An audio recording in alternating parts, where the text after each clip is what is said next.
सबसे बातें हो जाती हैं। हबीबुल्लाह फैजी को फोन कीजिए, रिसीव करके बातें कर लेते हैं, है ना भैया।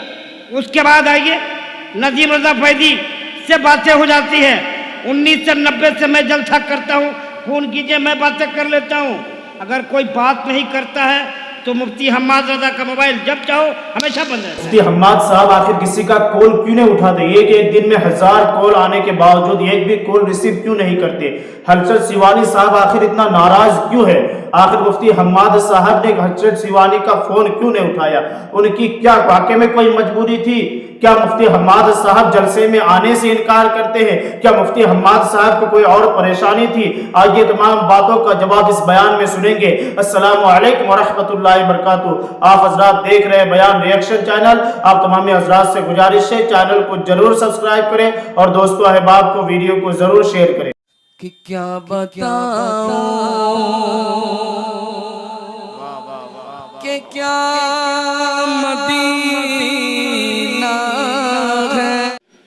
ये देखिए कौन है, बहुत हो गया यार, बैठिए ना, बोला बहुत बड़ा करम है। देखिए जानते कौन है? ये हजरत आलम रजा। बड़ी मेहनत, बहुत मशक्क़त, बहुत तकद्दो, बहुत जाफेसानी, बहुत परेशानी के बाद इस जल तक कोई हद तक पहुंचाया। सबसे बातें हो जाती हैं। हबीबुल्लाह फैजी को फोन कीजिए, रिसीव करके बातें कर लेते हैं, है ना भैया। उसके बाद आइए, नजीम रजा फैजी से बातें हो जाती है। 1990 से मैं जलसा करता हूँ, फोन कीजिए, मैं बातें कर लेता हूँ। अगर कोई बात नहीं करता है तो मुफ्ती हम्माद रजा का मोबाइल जब चाहो हमेशा बंद रहता है। 1000 लोग मुझसे कहते हैं, आज यहाँ के लोगों ने कहा कि मुफ्ती हम्माद साहब कान में मत, मैदान में पूछने हलचल साहब, आप बात क्यों नहीं करते हो यार? आप फोन किसी का रिसीव नहीं मत करो। आवाम की फोन, जो शोहरत के मालिक है उनकी फोन उठाओ यार, उनका मोबाइल उठाओ आप। मैंने कम से कम अपने यहाँ खरदा में 7 अक्टूबर के लिए 50 बार फोन किया, बंदा उठाए नहीं। मैं बात करूं तो कैसे, जब मेरे जैसे लोगों को ये इग्नोर करते हैं तो आवाम का क्या हाल होगा यार। माफी चाहता हूँ भैया आपसे, बराए करम उठाया कीजिए फोन, फोन उठाया कीजिए। गलत बोल रहा हूँ ये सही, एकदम किसी का फोन नहीं। आज मैंने फोन किया, हजरत आपका 3 नंबर मेरे पास है, तीनों पे कॉल किया। 10 लोग दावत देने आया, यहाँ 20 लोग दावत देने आपके मौजूद हैं। मैं खुद दावत देने में शुमार हूँ, मैं आपको दावत दूंगा यार। फोन नहीं उठाओगे तो किसको, आपके बच्चों को दावत दूंगा, किसको दावत दूंगा बताओ। इसलिए बहुत मैं भी नाला हूँ और आपके चाहने वाले भी बहुत नाला हैं आपसे। इसलिए आपसे गुजारिश है, किसी का फोन जाए आवाम को उठाइए, नहीं उठाइए यार, बड़े लोगों का फोन उठाइए, आप उठाइए। मेरा फोन देखिएगा 50 मिस कॉल होगा, भैया नहीं उठाया आपका सचो यार। अच्छा एक और कमाल है, में जब फोन कीजिए तो रूट सार बिजी ही यार, गलत बात है, उठाया कीजिए। आपसे बोलने में गलती हो, सॉरी, पर्सनल बात है, लेकिन फोन उठाया कीजिए, आपसे गुजारिश है। बहरहाल दोस्तों वक्त नहीं है। मुफ्ती हम्माद रजा बहुत अच्छे बोलते हैं, यूट्यूब, फेसबुक, गूगल, इंस्टाग्राम, पता नहीं कौन कौन ग्राम, हर ग्राम में मशहूर है। इसलिए इनसे गुजारिश है कि माइक पर इनको मैं बुलाऊंगा, लेकिन इनकी आमद से पहले माजरत ख़्वाह हूँ भाई हलचल सिवानी साहब और जुमला अपने उन अहबाब से मेरी जिनसे बात नहीं हो पाती है। मैं आपकी नाराज़गी को जायज़ समझता हूँ, लेकिन आप ज़रा मेरी भी मजबूरी समझा करें। मैं अगर किसी से बात ना करता तो शायद कहीं नहीं जा पाता। मैं बात करता हूँ तभी कहीं कहीं चला जाता हूँ। आपकी नाराज़ी भी बजा है, लेकिन मेहरबानी करें कभी भी किसी भी बात का गलत मतलब ना निकालना। मैं अपने रब से हमेशा ये दुआ करता हूँ, मालिक तू जितना चाहे उरूज दे, लेकिन कभी मेरे पैर ज़मीन से जुदा ना करना। आमीन आमीन आमीन आमीन। मैं हमेशा ज़मीन पर रहना चाहता हूँ। आमीन, बेशक बेशक। और मेरी औकात क्या है, ना मैं माँ के पेट से खतीब पैदा हुआ और ना गारंटी है कि आखिरी सांस तक मैं खतीब रहूँगा, बल्कि हकीकत तो ये है, ये तेरा करम है आका के बना लिया है अपना, कहाँ मुझसे ये कमीना कहाँ सिलसिला तुम्हारा। नारे तकबीर, नारे रिसालत, वाह वाह वाह वाह। अपना कुछ भी नहीं है। बहुत अच्छे। हम तो अगर रोटी भी खाते हैं ना तो उसे अपने हाथ की कमाई नहीं समझते। अल्लाह अल्लाह अल्लाह। हम तो एक एक लुकमा भी ये कह के खाते हैं, तेरे टुकड़ों पे पले गैर की ठोकर पे न डाल, झिड़कियाँ खाएं कहाँ छोड़ के सदका तेरा। हमारे पास बोलो यार, नारे तकबीर, नारे रिसालत, उलमाए अहले सुन्नत, सुभान अल्लाह, सुभान अल्लाह, सुभान अल्लाह, सुभान अल्लाह। मुफ्ती हम्माद अदब वाह। मुरादाबादी, वाह वाह, नारे तकबीर, बहुत अच्छा, सुभान अल्लाह, सुभान अल्लाह। अल्लाह सलामत रखे। भाई मैं दुआ करता हूँ मालिक उस ज़िंदगी से मौत बेहतर है जिस दिन मिजाज में गुरूर आए। हमें बस मेरी कुछ मजबूरियां रहती हैं। हर बंदा फ़ोन लगा के ये सोचता है इसने मेरा फ़ोन नहीं उठाया। मैं आज ये बात कह रहा हूँ मजबूरी में, हालांकि मेरा वक्त ये तकरीर का था, मुझे इसमें अपनी वक्त बात नहीं करनी थी, लेकिन सिर्फ मैं सफाई कहने का हक तो रखता हूँ ना। इतना कहने का तो मेरा हक भी है कि मैं आपसे कहूँ। आप ये सोचते मैंने मेरा फ़ोन नहीं उठा, सुबह से शाम तक तकरीबन 1800 कॉलें रहती हैं, जिसमें बहुत भी उठाता हूँ तो 100-200 कॉलें उठा पाता हूँ। फिर उसके बाद मेरा सफ़र भी है, मेरा आराम भी है, और मैं इसको बरसरे मिंबर नहीं कहना चाहता, मेरी बीमारियां भी मेरे साथ रहती हैं। मैं बस ये दुआ करता हूँ मालिक जब तक ज़िंदगी रहे ना तो तेरे ज़िक्र में गुजरे, और मेरी तो ख्वाहिश है, मैं दुआएं करता हूँ उजाले अपनी यादों के हमारे साथ रहने दो, न जाने किस गली में ज़िंदगी की शाम हो जाए। ये मेरे नाना बैठे हुए मिंबर पे, मैं सुबह से इनके घर पे हूँ।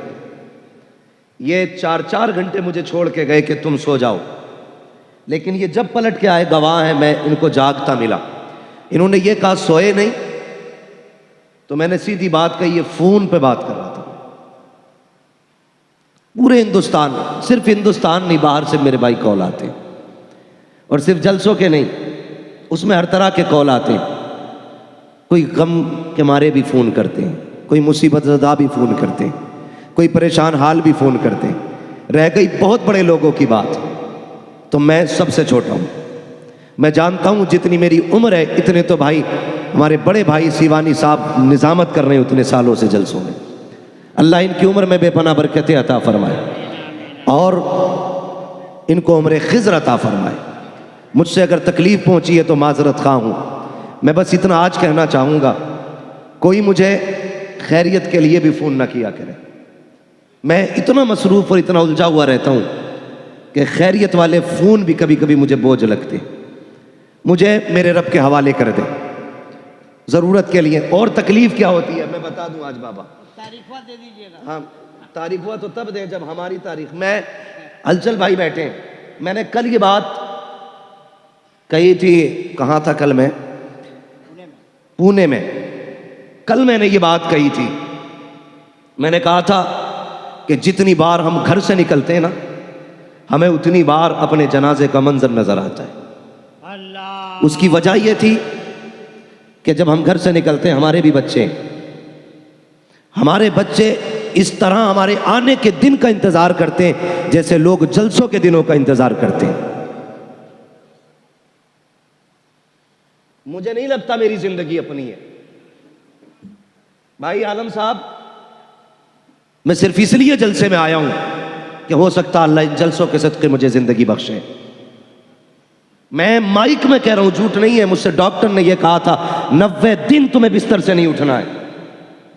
ये 6 दिन पहले की बात है, डॉक्टर ने मुझसे कहा था 90 दिन तक नहीं उठना। मैंने कहा मेरे जलसे हैं। उसने कहा फिर मौत की गारंटी नहीं है। मैंने कहा छोड़िए डॉक्टर साहब, आप मौत की बात करते हो, कसम खुदा की हम उनके नाम पे जानते जा रहे हैं जिनकी ठोकरों से मुर्दे जिंदा हो जाते हैं। नारे तकबीर, जोर से बोलो, नारे तकबीर, नारे रिसालत, अल्लामा मुफ्ती हम्माद रजा। भाई मैं मिंबर पे बैठ के कह रहा हूं, अगर झूठ हो तो अल्लाह मुझे आज ही गूंगा कर दे। मुझे रमजान तक फुर्सत नहीं है, मैं 2-2 महीने में अपने बच्चों को 2-2 दिन नहीं दे पाता हूं। मैं 10 दिन खाली रखता हूं हर महीने में, लेकिन कोई कहता तुम्हें गौस पाक का वास्ता, मैं उस वास्ते पे अपनी छुट्टी कुर्बान कर देता हूं। कोई कहता खुदा के वास्ते वक्त दे दे, मैं खुदा के वास्ते पे अपनी छुट्टी कुर्बान कर देता हूं। और ये वास्ते हैं कि जो मैं अपने बच्चों की परवाह नहीं करता। मैं कभी कभी सोचता हूं, मुझसे मेरे बच्चे पूछेंगे बता तूने दुनिया को वक्त दिया था, तेरे लिए तेरे पास हमारे लिए 2 दिन का वक्त नहीं था? अगर मैं ये कह दिया करूं वक्त नहीं है, खुदारा मजबूर ना किया करो। मैं कभी रेट बढ़ाने के लिए तारीख बाजी नहीं करता। मैंने कह दिया खाली नहीं है तो हो ही नहीं सकती है, मैंने कह दिया खाली है तो फिर कोई मसला ही नहीं है। वक्त है तो आपके लिए है, और नहीं है तो फिर किसी के लिए नहीं है।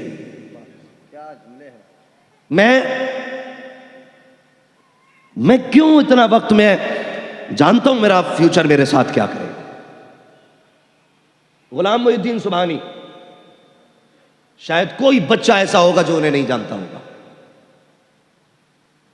इतना मशहूर और इतना मजबूत खतीब कि इतना बिजी रहा कि कहना नहीं चाहिए कि वो आदमी गुर्दों की बीमारी में दुनिया से चला गया। अल्लाह उनकी कब्र पे अपनी रहमत और गुफरान की बारिशें फरमाए। और खुदारा एकदम से सर से उठा के ना फेंका करो किसी को।